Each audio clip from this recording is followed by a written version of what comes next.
Well, hello. So today, guys, I'm going to show you how to make mulled wine, hot mulled wine. Absolutely one of my favorite things, especially to have in the holidays. But I usually don't wait for the holidays alone to have mulled wines. Actually, one of my fondest memories of mulled wine was back in the 80s in New York City. There was this fabulous restaurant called Arizona 206. And back then, my friend Garcelle and I would go to Arizona 206 just to have their hot mulled wine and their hacked chicken. We would go every week and sometimes even twice a week. It was that good. So that was the first time I had it, and it has been a favorite since. So it's just perfect for the holidays because, as the name said, mulled, it is spiced and it's hot. So it's served warm instead of your regular how wine is served at room temperature.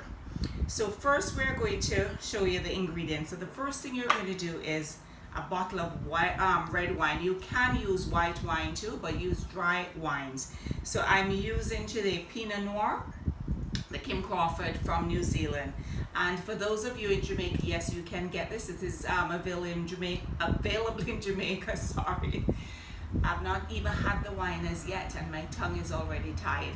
From Select Brand. Select Brand brings it in, and it is really a good wine to use. It's a Pinot Noir, like I said. And remember when I told you about Pinot Noirs? Pinot Noirs is called the heartbreak grape because it is really difficult to grow.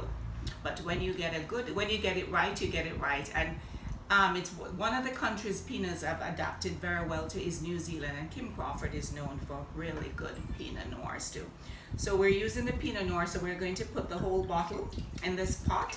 And then if you can see, I have a big sauce pot.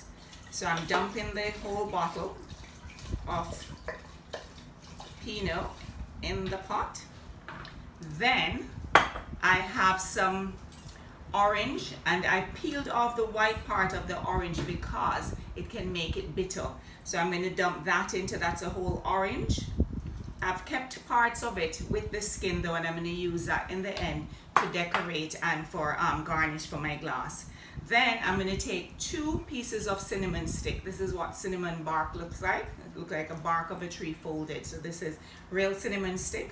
If you don't have cinnamon stick, you can use powdered cinnamon and just make sure you mix it in really well. So 2 cinnamon sticks, and then I have 8 whole cloves. So I am going to drop that in also, cloves. And I don't have any star anise, but I am going to use the seeds. So I'm going to just use a small spoon, and I'm just going to put in some star anise. It's actually one of my favorite spices. I use it to cook meat, even though I don't eat meat, but I use it when I'm cooking for the family. In certain meats, especially when you're doing a braise or a stew, it is absolutely divine. The next thing I'm going to add is 2 tablespoons of sugar. I'm not a sweet lover, so I'm only going to do 1. And if after it's done, it needs more, then I'll add more to taste. But for now, I'm only going to start with 1. And you can use whatever sweetener you prefer. You can use maple syrup, or you can also use honey. So we're going to give this a really good stir. Other people use different spices too, so it's up to you, but please do not over spice it because you do want to taste the wine. So some people add bay leaf, some people add a little ginger. So you can do what you like, but like I said, be careful you don't add too much. You can over spice.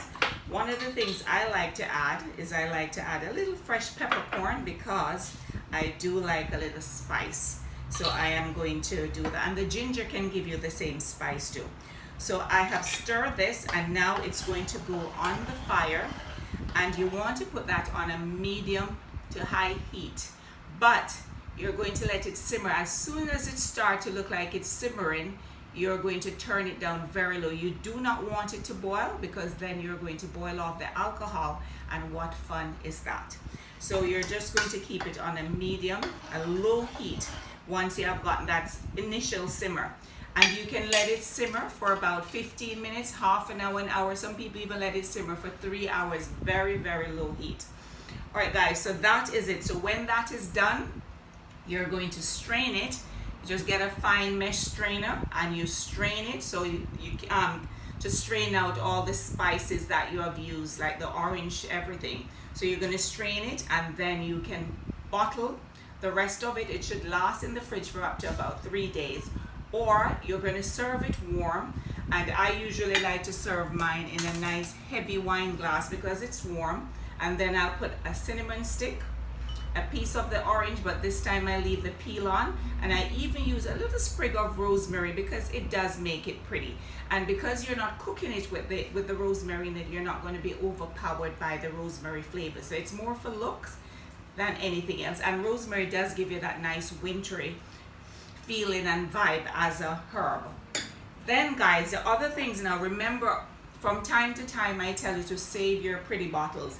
These guys, this was a rosé bottle, Urban Provence, and I got a beautiful stopper as a gift. So here it is. I'm going to use this stopper. So these make for really pretty going to the table. Here again, this was a bottle of one of my absolute favorite champagne, the Perrier Jouet. Again, same thing. And I got a beautiful stopper. So this is how I would put my mulled wine to the table. Again, another bottle, and didn't come with it, but you just buy these stoppers and they make pretty table dressing. Here again, another beautiful bottle of Dolce from Napa Valley. Late harvest wine was in this, but look how pretty it is. So that's what I do, guys. I keep my pretty bottles for moments like this. So when you're taking it to the table, and this is again a beautiful container. That's a carafe. That's really beautiful. So you put it in a beautiful container when you're going to take it to the table, and then when you have it in those two, you can add back your cinnamon, you can add back a star anise, you can add back a clove or two to kind of just make the bottle look pretty in presentation.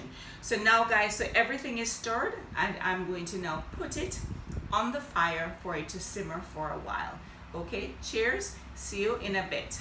All right, and if you have never had mulled wines, please try it. It's really, really, really delicious, and you will thank me. You will thank me. Yes, I take wines. Yes, wine as a thank you. Yes, that will work. Cheers, guys. See you in a bit. I'm gonna now put this on the stove and let it simmer. Cheers. We are back, and this is the mulled wine off the fire. And yes, it is hot. Yes, simmer. I'm using up your pot holder, but it's still a tad hot. So I am going to now try and strain it in the pot without burning myself up. So we are going to do a strain. Yep, can you see? I want to turn it this way, sorry guys. So you can see that is coming off the fire and it is hot. I'm going to shake down the two cinnamon, even though what we're trying to do here is to take out the spices. So here in the strainer, you have all the oranges, and the cinnamon has been caught in the strainer, the star anise, the peppercorn, and the cloves. So we're just going to put that back into the pot. And here it is, guys. We have nothing but our warm, hot mulled wine. So I am going to show you how I would serve this. So like I said, I would have it in a nice heavy stem glass. You can use whatever glass you want. You can use a whiskey glass.